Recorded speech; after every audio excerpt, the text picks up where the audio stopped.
You ever wake up, take that first sip of coffee, and before you even get through the second gulp, you find out your entire life's about to become a circus? That was my morning. One email, and suddenly my ranch was reserved for 150 strangers. No warning, no handshake, not even a neighborly knock on the door. Just poof. I'm apparently the hottest venue in town, and GPS apps are already routing folks straight to my locked front gate. And the best part? I hadn't agreed to a damn thing. Yeah, that happened. So there I was, standing at the window, coffee getting cold, watching the sun climb over my pastures, listening to the cattle grumbling out back, when I spotted a neon yellow arrow sign at the county road, pointing right at my private gate like it's the main event. At first, I figure it's a mistake. Maybe a lost delivery driver or a garage sale gone wild. But then I see a second sign, then a third, like breadcrumbs, leading a crowd straight to my fence line. Hugh Rick, my neighbor, been next door 8 years, seen it all, built like a barn, laughs at everything that isn't nailed down. He comes sauntering over, eyebrow cocked, phone already out snapping pictures. You planning a party, Jake? Forgot my invite, he grins, but I can see he's just as confused. First I'm hearing about it, I say, shaking my head. You might want to document this before it gets interesting, he tells me. Smart man. Then my phone buzzes with an email that reads like a punchline. Ranch reservation confirmation. Right there at the top, Denise Caldwell, HOA president, lives in the subdivision that hugs the border of my ranch. Always acts like her CC and RS are the 10 commandments.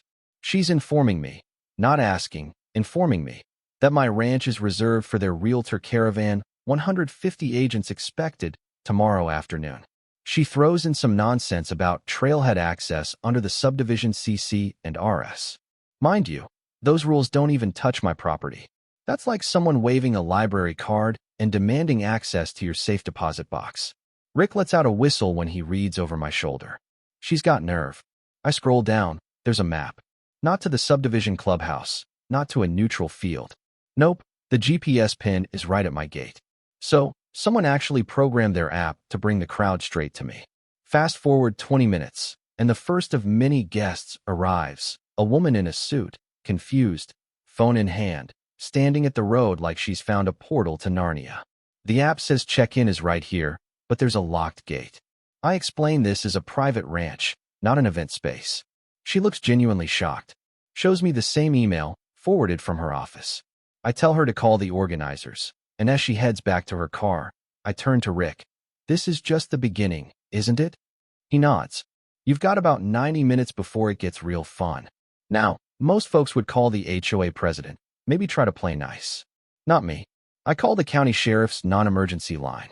I've got unauthorized signage, a mass email reservation I never approved, and about to have a trespassing problem. The dispatcher says a deputy will be in the area soon. I refill my coffee, trying to process how we got here. Somebody planted signs, sent emails, programmed an app, all without talking to the guy who actually owns the land. You know what I mean? The audacity is something else. Rick taps on my window. More are showing up. By now, the public road looks like a parade route.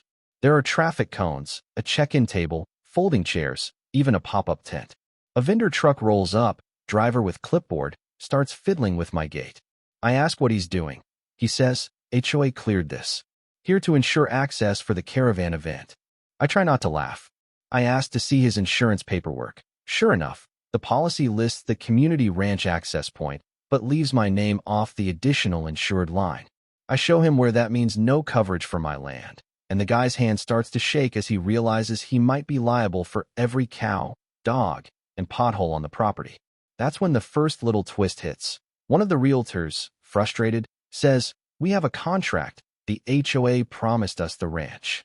The vendor glances between us, finally packs up, mumbles something about calling the office. Rick documents everything, photos of the signs, the insurance, the crowd gathering. This is way past confusion. Someone paid real money, sent real work orders, all while assuming they could use my land. Within an hour, we've got a staging area built on the county shoulder. No permits, nothing legal about it. I make a big NO event without owner's written permission, sign, and slap it on the gate for everyone to see. County calls back. No permits, and they'll send someone out. The real estate agents keep arriving, clipboards in hand, muttering about check-ins and schedules. I'm starting to feel like the only adult left at a field trip gone wrong. Suddenly, Rick's back. They're trying to go around the back, Jake. There's a group in business attire following the utility easement road that runs behind my property. Now, that's not a shortcut. It's for the electric company, clearly marked, no public access. I drive over, catch a woman with a clipboard explaining to her group that the utility road is a viable alternative. I tell them point blank, authorized vehicles only. The sign couldn't be clearer. As luck would have it, Mark Bradley from the utility company pulls up, flashes his credentials, and posts an official closure notice. He's got the authority and the paperwork, and he's not afraid to use it. The event planners finally look rattled. Back at the ranch, I end up in the county office with Ellen Carter, who handles permits. She's been around long enough to smell a rat from a mile away. She pulls up the county approval email Denise sent to everyone. Except it turns out, thanks to Ellen's sleuthing, that email came from the HOA's own newsletter server, not county servers. In other words, forged. That's not just gutsy, it's illegal. Ellen prints out all the email headers, notes the missing permit, and points out that for any event over 50 people, you need owner consent or a special permit. There was never a permit, and the consent was a doctored scan, not even using the required legal language. Ellen shares the findings with the deputy, who's building a thick incident report. I get back home, my head spinning, when I get a call, Denise herself. I put her on speaker, hit record. She tries to spin the whole thing as a community engagement requirement for the HOA's MLS certification, needing exactly 150 bodies for some magic number. She claims implied access, based on trails people sometimes walk, and CC and RS she thinks trump private ownership. I tell her, politely but firmly, that walking a trail isn't the same as holding a festival in someone else's barn. She tries to sell me on how minimal the impact would be, says she'll send over the official route sheet. I say sure, go ahead. She does, and there it is in black and white. My gate is the final check-in point, scheduled down to the minute, all distributed officially to 150 agents. Not a mistake, not an accident, deliberate. Rick comes over, shakes his head. They actually put it in writing. I forward everything to Ellen and the deputy. Evidence keeps stacking up. Late afternoon, and the show starts for real. The crowd of agents swells, security shows up, and then a locksmith truck pulls in, work order in hand, ready to cut my gate lock. I intercept him, ask for proof of owner consent. He can't produce any. Rick points to the blank insurance certificate. Phones are out, cameras rolling, a realtor shouts, "Just cut it already." The locksmith hesitates, says he won't risk liability or be filmed breaking into private property. Perfect timing, the deputy arrives. He reviews all the documentation, then orders everyone to clear the public road shoulder. No permits, no event. Denise pulls up in her HOA-branded SUV, tries to argue community access and historical usage. The deputy shuts her down. Property law trumps HOA guidelines. The agents, now restless and irritated, begin to realize their day's shot. Rick opens up the county GIS map for everyone. Turns out, all this was based on a proposed future easement, not an approved one. Someone at the HOA saw a red dotted line and decided it was reality. Ellen, from the county, shows up with forensic printouts proving the consent email was a spoof. Cameras are rolling, live streams popping off. Denise's authority crumbles on camera. Humiliation is instant and global. Mark from the utility company confirms the easement is closed, forever killing the backdoor plan. The crowd disperses, some grumbling, some laughing at the whole mess. The county starts issuing citations for unpermitted encroachments. Denise, red-faced, asks if there's any way I'll reconsider for the sake of community relations. I point at my sign, no permission, no event. Right then, agents start getting notifications that the MLS check-in location has been disabled, attendance not credited, event canceled, numbers shot. The dominoes fall. Insurance won't cover them. Law enforcement's on site. All that careful planning blown up because they couldn't be bothered to ask the one person who mattered. Sunset comes. The last of the cars leave. Rick and I stand by the gate, shaking our heads.